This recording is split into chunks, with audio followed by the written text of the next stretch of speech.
Hey, hey, hey, hey, hey, hey. Welcome back once again. This is Developer Aligned, a series of live stream shows made for the contemporary open source Anon contributor. That's you. Developer Aligned is made for devs by devs and comes in four flavors, and it's powered by Fuel Network. Each week, we have a different show, a different flavor. Each cycle begins with nerding around. Well, we just discussed the latest crypto news and concepts. Then we have Inside Fuel Live, which is the best place to share a coffee and catch up with the latest news in the fuel ecosystem. Then we have the Deep Dive, a premium front row seat with the best talent of the fuel team and fuel ecosystem. And then we have Hack Stories. From the Wrecked Hall of Fame comes Call Delegation each month, showing us the best ways to get your wallet drained. So you don't have to take the pain yourself. This is Hack Stories, an open call for those who dare to tell the scariest stories. By the way, we have somebody greeting. That's Kev. Hi, friends. I brewed some green tea and I'm ready to listen to scary stories about hacker attacks. And that's it. Today, we are doing hack stories with Mr. Call Delegation. But before jumping into that, let's do the um, weekly announcements time slot. So, next week, April the 2nd, we have Inside Fuel Live again with Mr. Ruben, a guy who you already know. We will be sharing the latest news on the fuel ecosystem, some secrets, some alpha, some invites. Next month will be like quite busy for us here at Fuel, basically because we start like the, I might say, spring summer calendar of activities, especially in Europe. So I'll be um, taking my own tour in Europe. So I'll be starting by meeting you at Ethereum Zurich. So if you're in Switzerland or somewhere around, please come and say hello. I'll be sharing a talk about UTXOs and how UTXOs can help Ethereum to scale, like taking Ethereum into the next level. As you might notice, last week, maybe 2 weeks ago, we had like the EIP 4844, which is the blob transactions, which is like reducing the overload of the state regarding layer 2 settlement in the Ethereum layer 1. But we know that that's not enough. It's not enough with rollups. It's not enough with blobs. The biggest issue in Ethereum is the state load and the poor and sequential execution. So UTXO can help us scale Ethereum by allowing us to reduce the overall need for state growth and allowing us to have parallel processing. I'll be there in Zurich from April 5 from to April 7th. So hope to see you there. And then I'll be at Barcelona during Web3 Family. This is between April 17 and April 19. I'll be there as well. And also, we will be hosting an in person workshop to talk about basically just to use fuel. It's called Sway for JS devs. So if you happen to be a JavaScript developer, come and join us at Barcelona. This is April 16 in Givet House in Barcelona. So we will be sharing like the official announcement later this week, but I'll be there in Barcelona between April 15 up to April 20, sharing this workshop and hosting this talk during Web3 FC. Please remember we have an open technical writing bounty. This is $500, and basically you just have to go to our Fuel Champions GitHub, and in our Fuel Champions GitHub you will find the starting, like the start here repo. Basically, this repo details how to join in our Developer Champions program. And once you become a Developer Champion, you can start submitting your technical writing bounty. So if you are willing to earn $500, let us know and join into our technical writing bounty.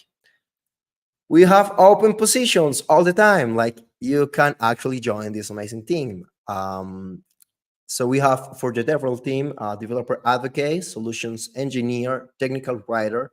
For engineer, we have engineering manager, senior front end, senior protocol, senior Rust engineer, senior Solidity engineer, senior TypeScript engineer, and site reliability engineer.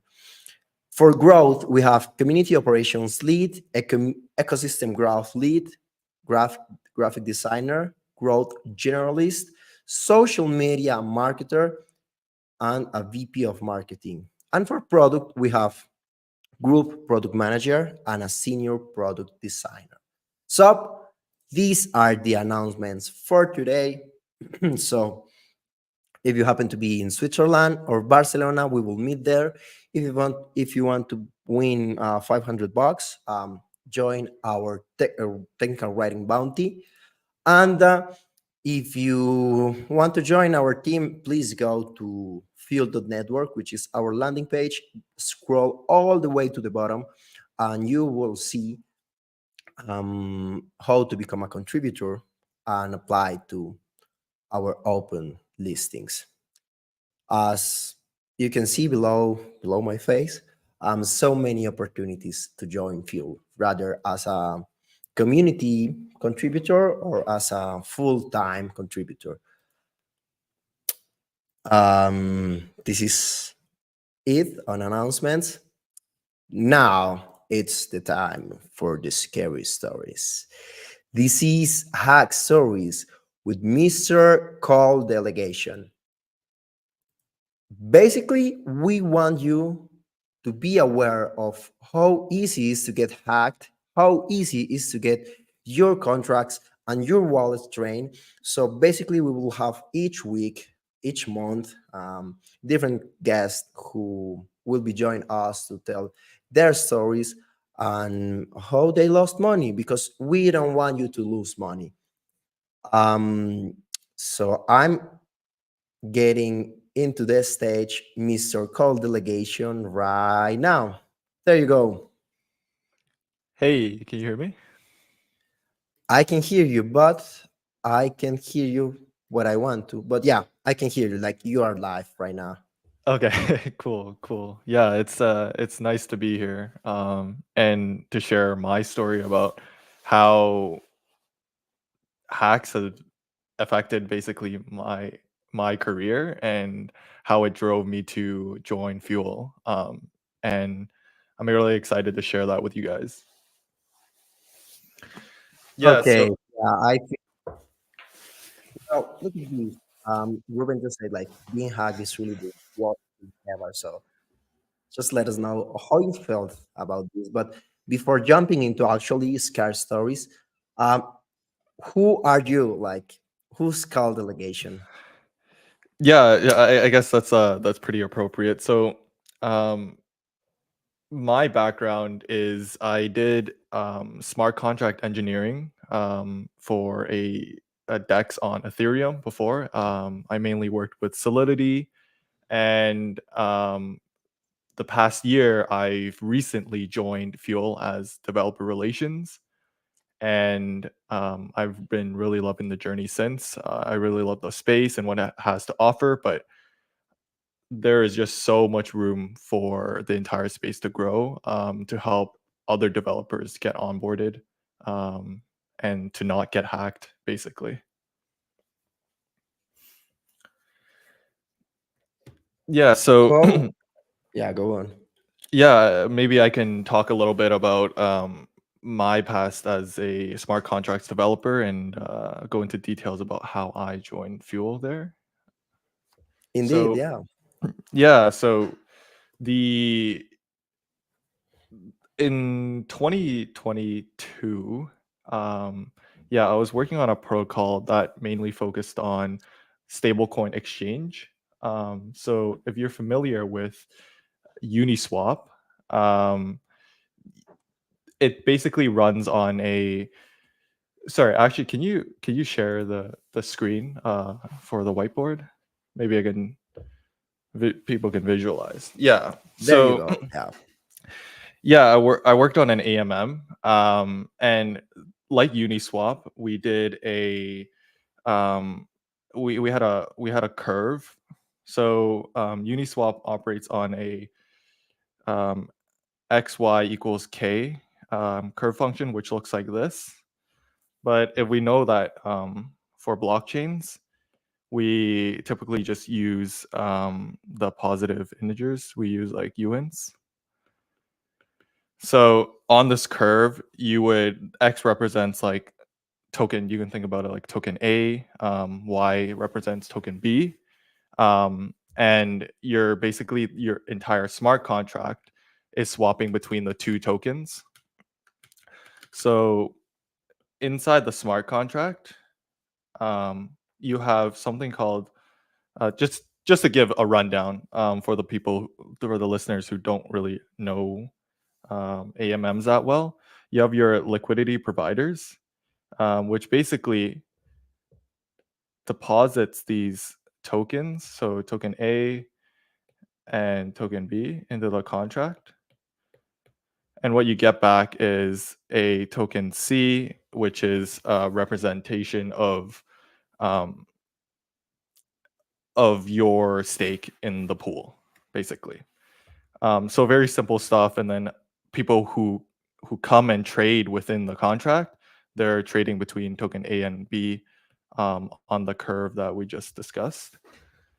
And so this was part of my job, right? Like to build out this AMM, as well as implement new features that we see, as well as I'll talk about it later, but handling the analytics background, working with indexers as well. So that's great. And then one important feature that I was tasked to implement was something called a flash loan. So in your contract, let's say your contract has $1 million worth of funds, and this $1 million worth of funds is just sitting there idle, waiting for people to trade between the tokens. And then someone came up with the idea that you can actually take these tokens out within the same transaction, but the caveat is that you have to return the exact amount. So if you take out, let's say, like 500K, you have to return 500K plus some fee for the protocol, right? And this keep in But mind I have a that question. yeah, go Is ahead. this happening in the same transaction? It's like I'm borrowing and paying at the same time? Yeah, so this is essentially what a flash loan is, right? Like you are borrowing these funds and then returning them within the same transaction so that the funds are still, I guess, they're still in the contract afterwards. Um, Why would I want to do that? Like, what's the reason behind just paying right away? Like, looks like you already have the money. right. That's a very good question. That's a very good question. So why someone would do that is that people who do arbitrage, for example, would take this 500K out and maybe trade, let's say like this token, this 500K was USDC, and then they found a route on another exchange where they can trade this 500K worth of tokens into, like, let's say like 501K, and then immediately swap back, so that they have a profit of $1,000. Oops, just 1K here. Um, and then within this transaction, they're able to swap, take that $1,000 and then return the 500K. So they're basically getting money for free, basically, by Yeah. utilizing this flash loan. So it's like a way to have liquidity we have without worrying about having money. Yeah, exactly. And this money is just sitting here idle, right? Waiting for people to trade, and it's very useful within Yeah. our space, and it's very new blockchain. It's a new blockchain primitive.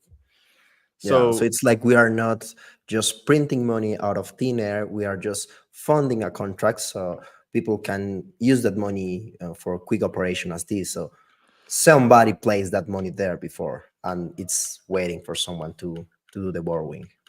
yeah, so the liquidity providers do that, right? Um, and so now that you know, like, familiar with an AMM and what a flash loan is, so I was when I was implementing this new feature, I was looking at Uniswap's code. Typically, when you're developing smart contracts, it's very common for people to fork and use other people's code because you know that it's battle tested, right? So someone like Uniswap, they have gone through many audits, um, huge amounts of volume, so you can know that their code is very trusted and very secure.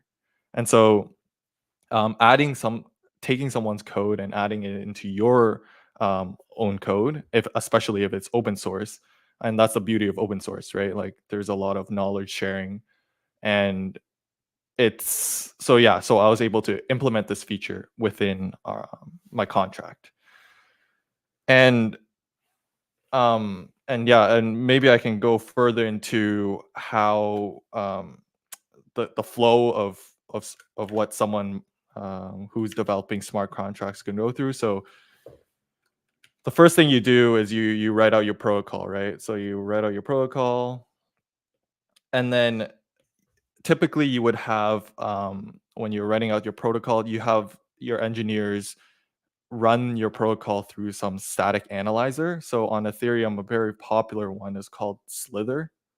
It's developed by TrailorBits, and they are like the gold star standard of auditors out there in the space. And so why you would run a static analyzer is a static analyzer would provide you with suggestions and different vulnerabilities that they might see in your code.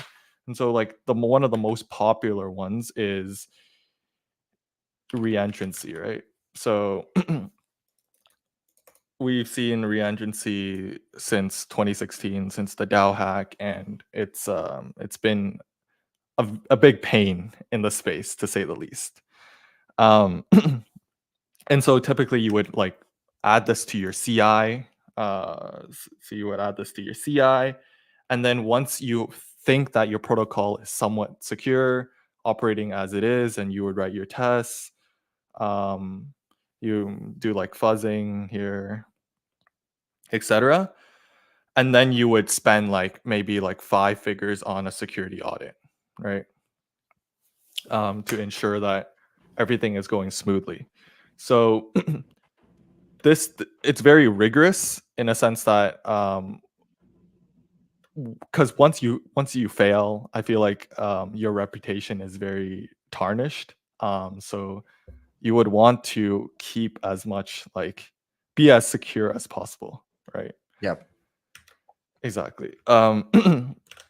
So yeah, so I have the Uniswap v2 code here, and I can just show you live like how these static analyzers will work. Okay, So so basically you are doing like a pretty straightforward process, as any other open source dev will do. Like you go out there to research for people who actually did whatever you are trying to do, and you're pulling that code from there. Why? Because basically they already did some hard work ensuring that their code is safe. So in order to avoid committing new mistakes, you just take whatever it's working, right? But that's not enough. Like you can take Uniswap code and maybe you may do like adding an additional feature. You still have to run an static analyzer, just to make sure you are not committing like silly errors, something like that, right? exactly, right? So if we run like Slither on the Uniswap code here, so just this particular one, you can see that there's like a plethora of detectors and warnings that they give you. Now, static analyzers is not you would have to have a trained eye to basically like pick through, oh, are these appropriate, for example, and then go through all of these to ensure that your code is secure. And then only after you would go to a smart contract audit. So I can pull one up here again. um, Again, Uniswap here. This was done by TrailorBits, and this is how it looks like, right? So you give them once you have like, I guess like a 99% confidence in your own code, you would give them a commit hash of your code, and then they would run through the audit, and they would have maybe like a couple weeks, couple months, depending on the timeline, to go through your code. And you can see if I So scroll down basically you are paying someone to try to destroy your code before you send that out in the wild. exactly. And smart contract audits are really expensive, right? So you don't have many chances, especially if you're like a smaller DEX, unlike Uniswap, which probably has like a huge treasury to spend on audits. Smaller companies only typically have like maybe funds to do like 1 or 2 audits per version.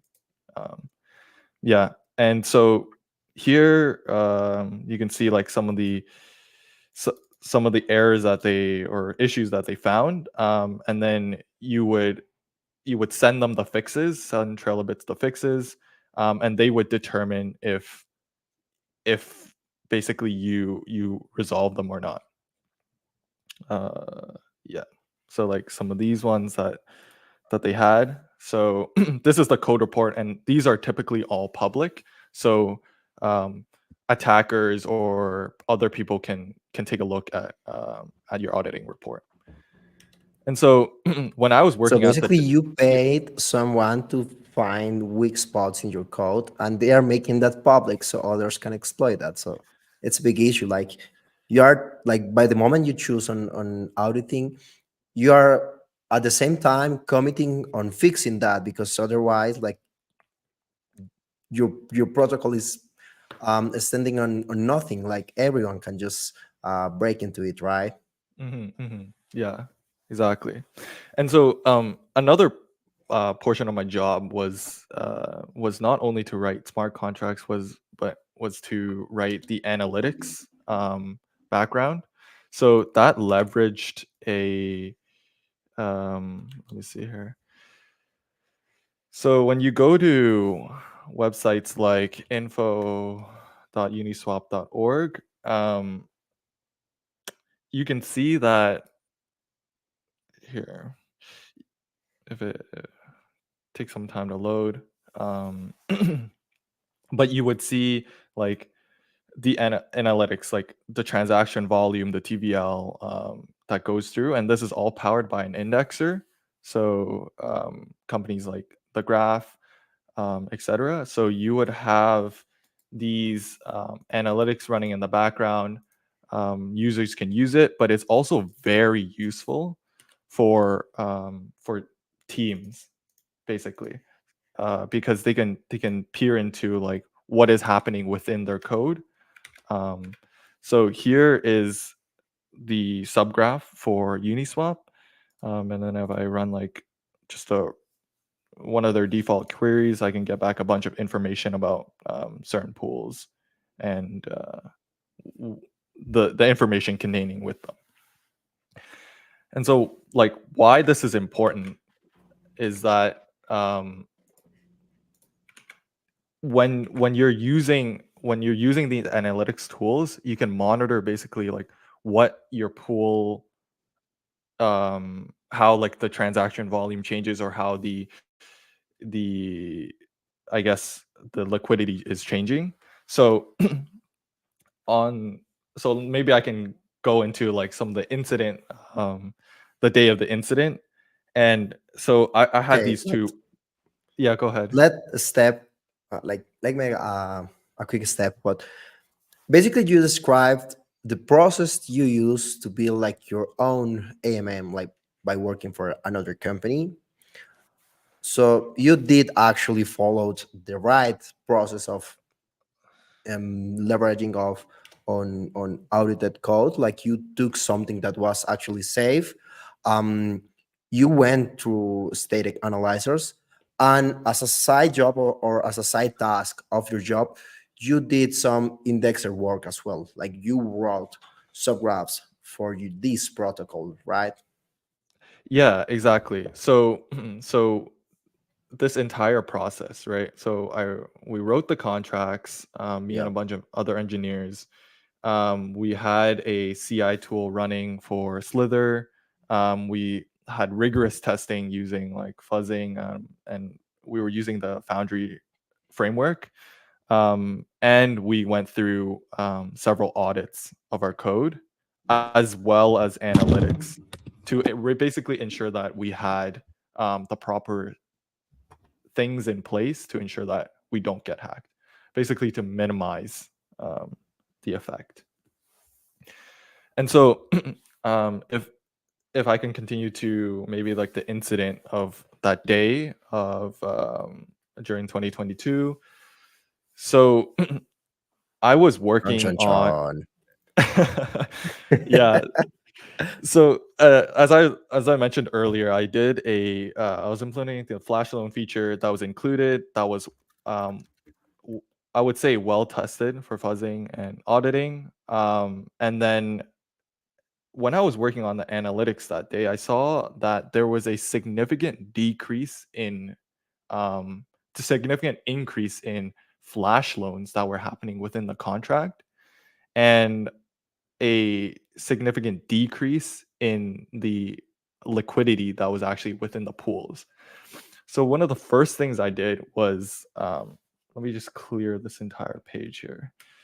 Um, one of the first thing I did was to basically verify what was happening, Yeah, right? because you cannot believe like something's broken, liquidity just doesn't disappear like that.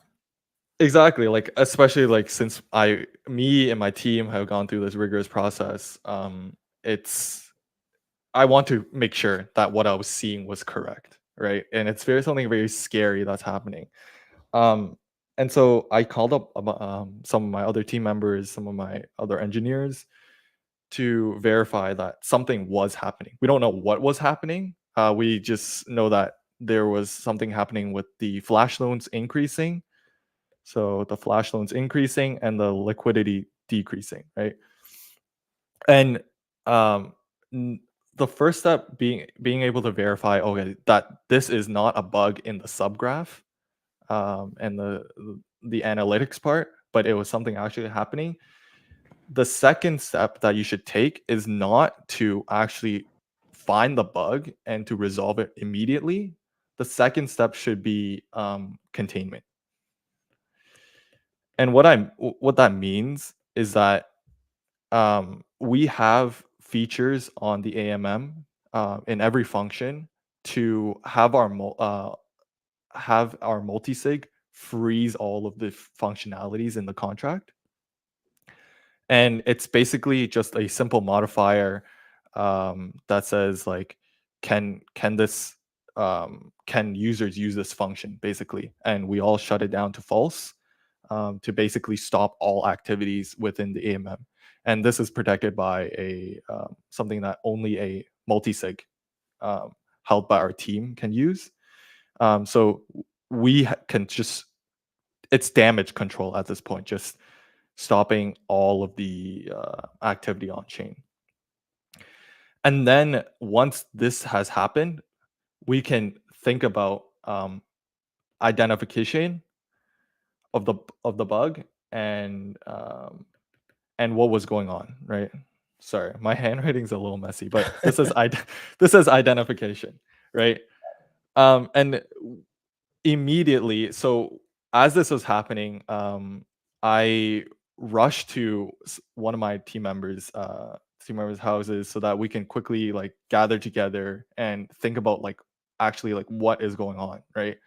I was like speeding down the roads at like 100 kilometers per hour and just trying to, I guess, like figure out like what was going on, right? Because this is a huge issue. I think at that time there was about like $20 million worth of funds inside the contract, which is like a lot of money, right? Like Yeah. people put a lot of trust in us to develop a good product, and it affects people's livelihoods, and it's not something to take lightly, right? And then so we were able to talk to some of our ecosystem partners, and they were able to freeze some of their tokens as well. I know that Okay. US, so like for example, right, like USDC, they have like blacklists and freezing within their contracts to basically prevent fraudulent activity and bad actors in the space.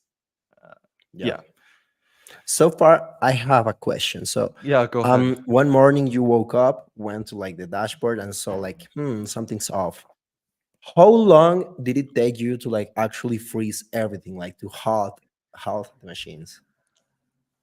I think from me identifying something was wrong to actually making the decision to freeze the contracts was within like 15 minutes, 30 minutes time. Because like you're basically racing against the attacker, right? The attacker has an element of surprise. I think if it was like unlucky that the attacker chose to attack while like all the engineers were asleep, um, it could have been much worse, significantly worse actually, because I was just so thankful that we were able to identify this issue like early on, and not later. Yeah, so But maybe next time, I don't know, you might need some kind of notification system that can wake you up during night if liquidity gets like critically low or something like that. Because otherwise, as you tell, like if the attacker maybe were in the other side of the world in their business hours, that will be like sleeping for you and could be like worse than this, right? yeah, exactly. And I totally agree with you with this, and that was one of the reasons we were developing like the subgraph to handle some of these analytics. But you have to keep in mind like some of these teams are very small, right? And they don't have the engineering capacity to go and build out all these features, right? Like you're either running very streamlined, and then you can't spend forever, like spend all your resources trying to build a perfect product. I think it's better. You need a balance of like trying to launch and being secure at the same time. And it's just unfortunate that I felt like we took the necessary precautions, but uh, something like this still happened.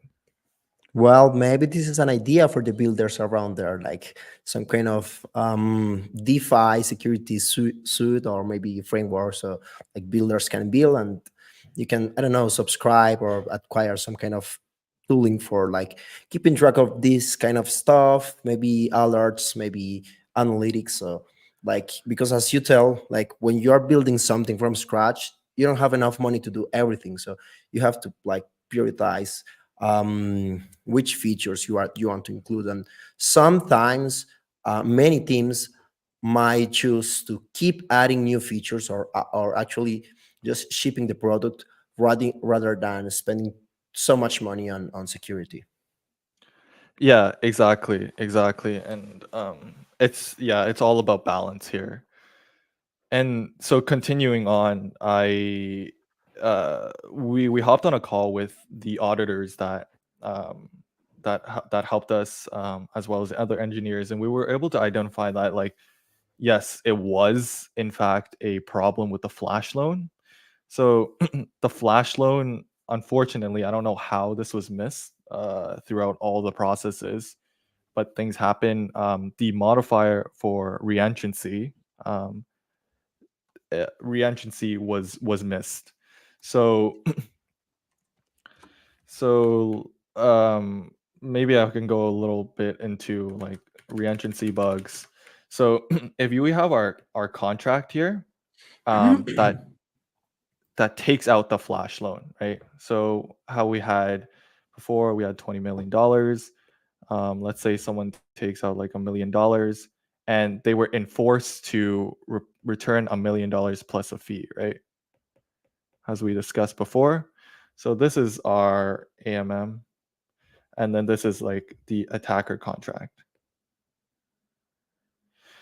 And so what the attacker did was that we had checks in place where the same amount of money was returned. So if the $1 million plus the fee was not returned, then the transaction would basically revert and fail. But the issue was, um, the attacker was able to return the fee, but in doing so, what he did was he didn't return the fee. I guess through the normal way, but he or they were able to um, return the fee by using the deposit function. So what the deposit function, as we mentioned earlier, was you deposit tokens A plus B, or tokens A or token B, and then you get back token C, right? Which is a representation of how representation of your stake in the pool. So the attacker took used a flash loan to take out $1 million, but basically deposited back the money so that the contract thinks, oh, this is valid because no money was lost, right? But in return, the attacker now has a significant number of tokens of of C tokens representing how much he deposited, and he was just minting these tokens out of thin air. So he can take these tokens and go back afterwards in a separate transaction to withdraw real money.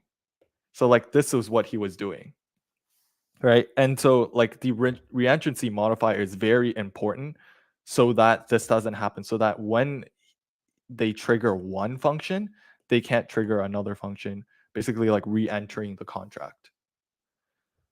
And then this was basically the identification of the attack, right? And so yeah, so it basically dilutes everyone's funds, but we were able to minimize the damage because we froze the contracts at hand. But I don't remember the exact numbers, but it was it was devastating, right? Like you can imagine, like we're working with millions of dollars, and like any type of attack is terrible for basically your reputation in the space.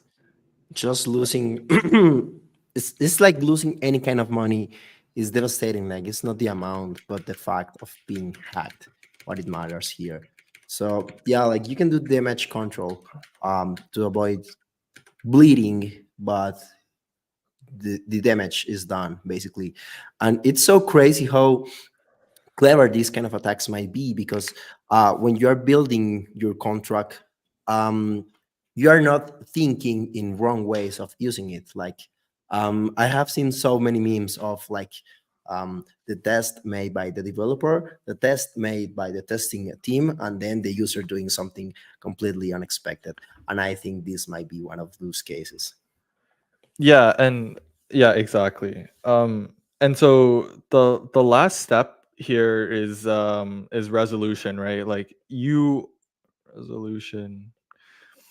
You as the team, you owe, I guess, the liquidity providers, and the people who are believed in your AMM, basically how the project is going to go about resolving this incident, right? Because they just lost a bunch of money.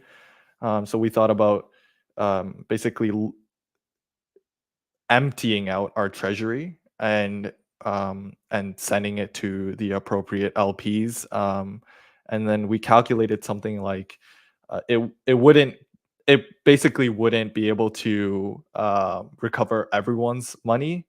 So what the team decided was that they're going to go on with the project and try to boost the valuation of their token, so that like in hopes that like other people who still believe in the project um, can still gain money out of it, and maybe recover their losses. But this is a very unfortunate dark side of reality of DeFi here. Like these hacks happen like all the time within the EVM space.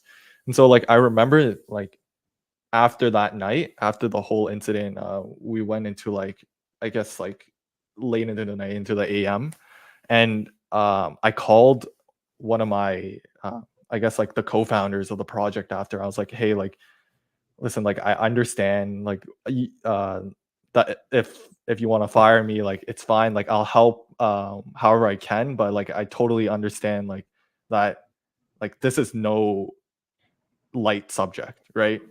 And then I really remember what he said to me. He was like, this is not the time to be talking about this stuff. I really need you on the team right now to help resolve any of these issues that arise after. We can talk about this like maybe like later down the road, but like right now, you shouldn't be thinking like this. You should just, I guess, help out the way that you can.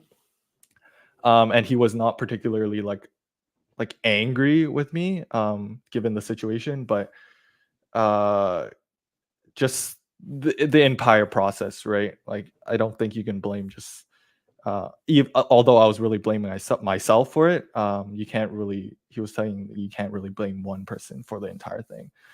But in the end, like I couldn't really get it out of my head just because of like how much that affected everyone else.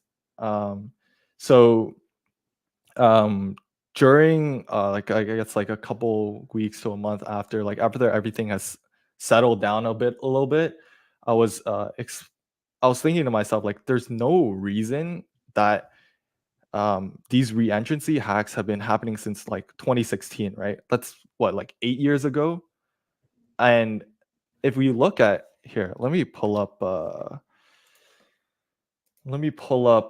the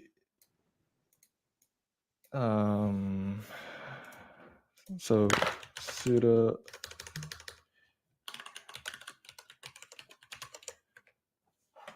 so this is a collection of Mm. reentrancy attacks that has happened since the 2016 attack, right? Like just look about the sheer, this is just reentrancy attacks, right? It's not Oracle attacks or approval attacks. Like the amount is just absurd, right? And I'm thinking to myself, like the developer experience for Ethereum, like as much as I love Ethereum, right? Like I don't consider myself the worst dev. Obviously, like I'm not the best um Ethereum dev, but I don't consider myself the worst dev. So like in my head, I'm thinking like, let's say a a web 2 engineer, really talented, coming from like FANG companies who want to build on Ethereum, they're gonna have a really hard time writing smart contracts that are secure, um, and it's code that people can trust for a long time. If they're like still happening to this day, look, like there's this one that just happened a month ago, right? It's very difficult for developers to onboard. So at this same time, I was thinking about, oh, what else is the ecosystem playing around with, right? Like this is where I found Fuel. I've been following Fuel for a little bit loosely since that time, but this is the time when I really dove into like other ecosystem beyond the EVM and thinking about like how we can grow as a space and how we can adopt new developers without going through the pain that I went through. And so um yeah, like I was just playing around with Fuel, and I think mentally I was pretty exhausted. So I was looking for a different route that didn't touch particularly on maybe smart contracts and funds, but help other developers educate them on best practices and maybe like creating a better developer experience for I guess blockchain developers. And yes, so I that is when when I discovered Fuel. I was building out something called Sway by Example. It's a fork of Solidity by Example, and going through like um, s- translating some of the stuff from Solidity to Sway. And I had a lot of fun doing this, and it was nice to take a step back from all the chaos that I was going through. So yeah, and that's when I joined Fuel, and I've been having a lot of fun since. And yeah, that's my story. Wow, not easy at all. Right now, I'm feeling just like uh, this. This is me right now because like it's scary, like thinking um, just money being lost, maybe the effort of a whole team just uh, going to the trash. Um, but this is scary as well, to imagine being in your position, like just going into your work one day. and facing one of the most stressful situation you can face, like spending 12, maybe 16 hours in completely chaos, having constant war room meetings with your team, and all the time uh, having like a ton of emotion going through your head, through your body, uh, maybe blaming yourself, maybe feeling sad, maybe feeling anger. So it's not an easy experience for an average person just to face such a situation like this. Um, and I'm glad you were able to find like some time, some free time after this issue, just to like put yourself together. And I am glad somehow that you find fuel, because fuel is actually reentrancy guarded by default. Like some of the um, security implementation that can help us to avoid reentrancy, which is one of the uh, most common issues in the ecosystem. We have those systems in place because we know how painful these might be. So, for you who are like looking at this streaming, um, like we got you, like we got you, like this, we got you. I appreciate you. I appreciate you a lot. Um, and yeah, like I think I glossed over like why I liked Fuel, and you said that it covers reentrancy by default. Yeah, and that I think having these detectors at the compiler level really helps for a much better developer experience. There's a lot more things that I can unpack about like why I like Fuel and why Fuel is and Sway is a significantly better, superior I guess developer experience. Yeah, in general, and like I come from like a Solidity background, so I feel like I have um, I can speak on both sides. I didn't just come join the company and start shilling Fuel, right? Like it comes from like a place of heart, and yeah, and I truly believe in the project and where we're headed, and what we're building here is really meaningful. Yeah, it is indeed, and like these are powerful words, um, which is like it does matter. Like security does matter. It's not all about money.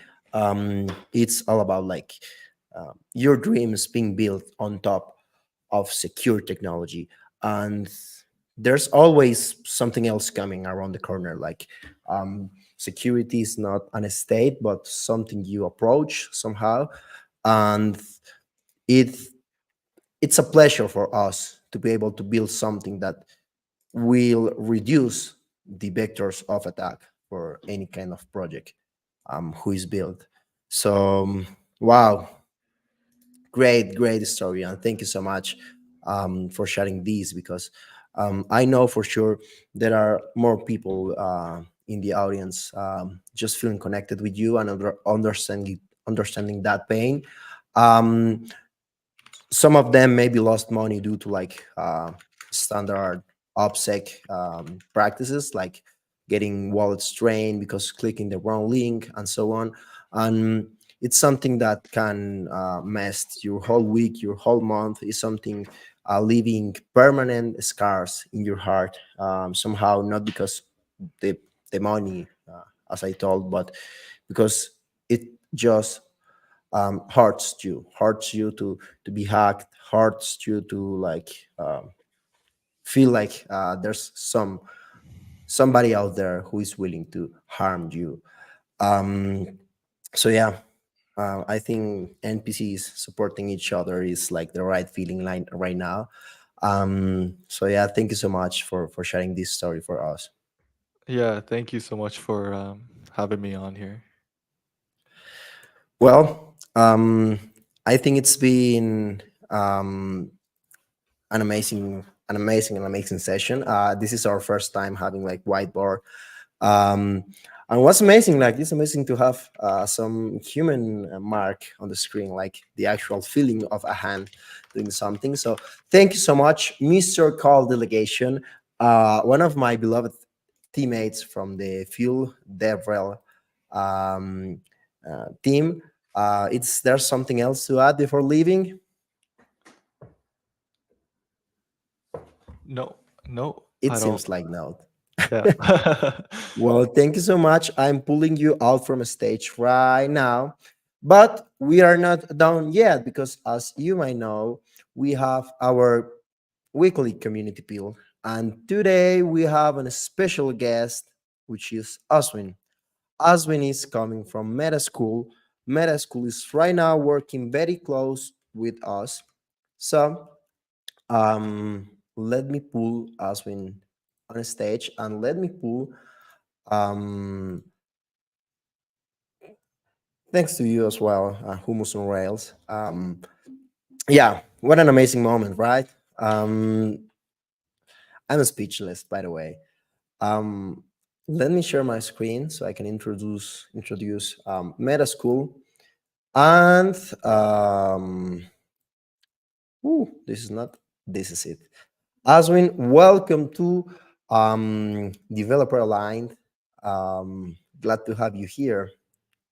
Hey, Jim, thank you for having me. Well, this is the time to like let us know what's Meta School like. How can I became a Web3 hero? What's the open positions Sure. for you? And yeah, go on. Exactly. So, first of all, I'll just start with me. I'm Ashwin, and I'm the head of education at Meta School. I won't say just head of education. I'm more of like an educator who loves to just educate people. So that's what I love to do, right?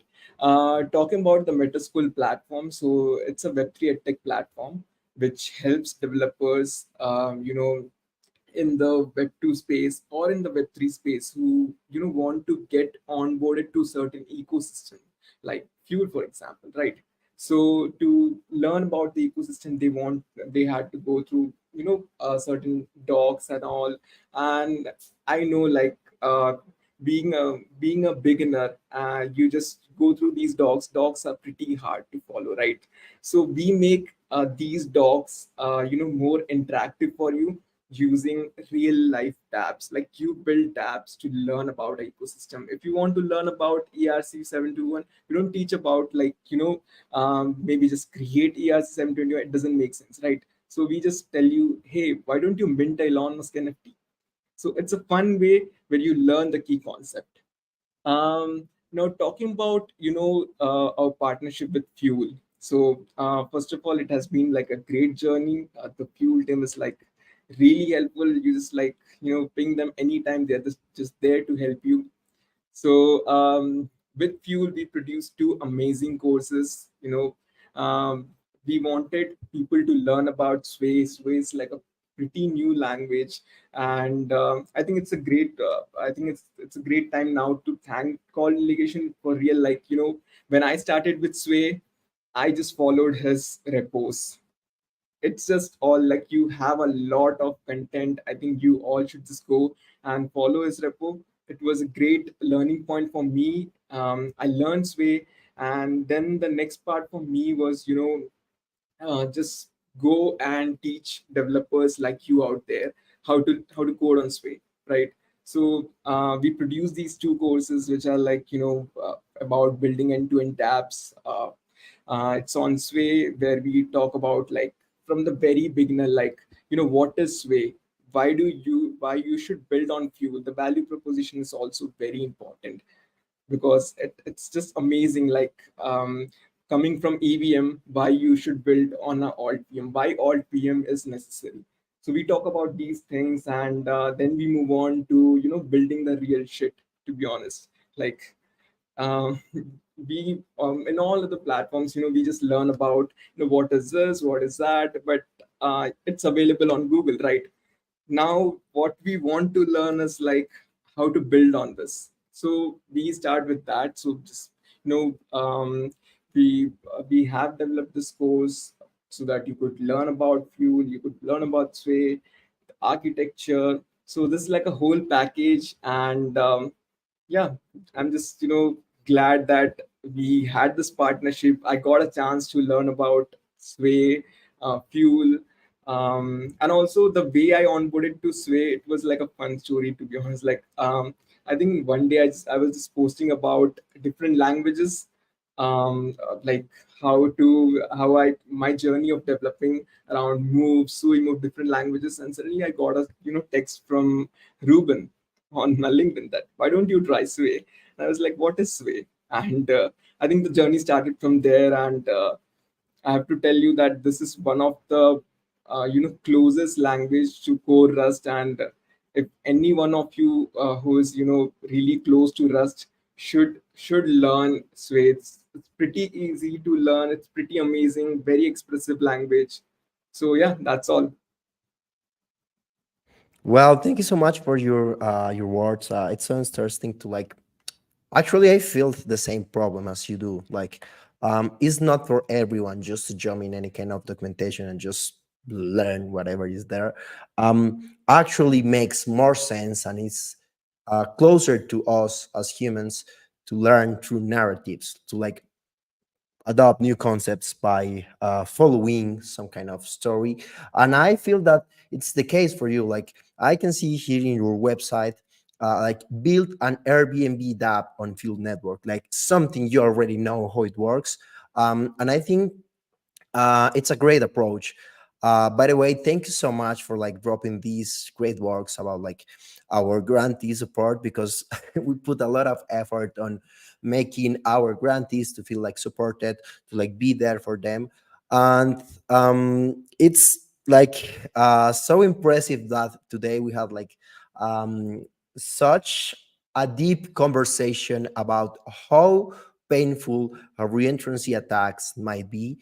uh, and then you have like just today a similar post, like actually showcasing some of the recent or some of the historic attacks regarding reentrancy.